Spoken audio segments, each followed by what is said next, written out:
dois campos, um elétrico e outro magnético, antiparalelos, coexistem em certa região do espaço.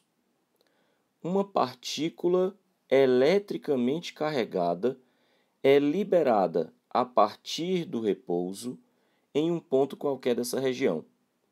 Assinale a alternativa que indica a trajetória que a partícula descreve. Bom, eu imagino que a primeira coisa que vai chamar a atenção nesse texto é o fato de ele falar em campos antiparalelos. E o que é que isso significa? Lembra que campo é uma grandeza vetorial. Vetores têm direção, mas também têm sentido. Paralelo lembra mesma direção. Então, nós podemos pensar no campo elétrico e no campo magnético paralelos entre si, entretanto com sentidos opostos. Eu vou imaginar aqui um campo magnético que eu estou desenhando de vermelho para baixo e um campo elétrico que eu estou desenhando de azul para cima. O detalhe é que tudo isso aqui vem da minha imaginação, tá? Eles só precisam estar paralelos e antiparalelos, ou seja, vetores paralelos e de sentidos opostos. O fato de eles estarem na vertical foi a primeira coisa que eu imaginei para desenhar. Os vetores podiam estar na horizontal ou até inclinado. Bom, sobre a partícula. A partícula é eletricamente carregada, mas não se disse um sinal. Eu vou admitir um sinal positivo para eu poder desenhar os vetores força que porventura venham a aparecer. Para isso eu preciso do sinal da carga. O detalhe é que essa carga foi colocada em repouso. E aqui eu queria que você observasse a situação que foi criada na questão. A pergunta é sobre a trajetória que a partícula vai descrever. E as opções falam em trajetória circunferencial, elipsoidal, helicoidal, parabólica, retilínea, ou seja, não se admite a possibilidade dessa partícula permanecer em repouso. O que significa dizer que ela certamente vai ser acelerada. E a segunda lei de Newton me diz que se tem aceleração é porque tem força resultante.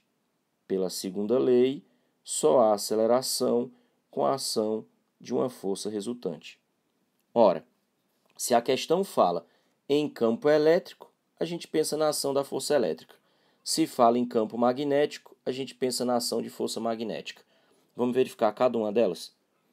Primeiro, lembrando que a força magnética sobre uma carga pontiforme é calculada como Q, V, B, seno de θ, onde Q é a carga elétrica, V, a velocidade com que ela se desloca, B, o campo magnético na região em que ela passa e θ, o ângulo entre a velocidade e o campo magnético. Então, de cara, a gente já pode descartar a ação de força magnética.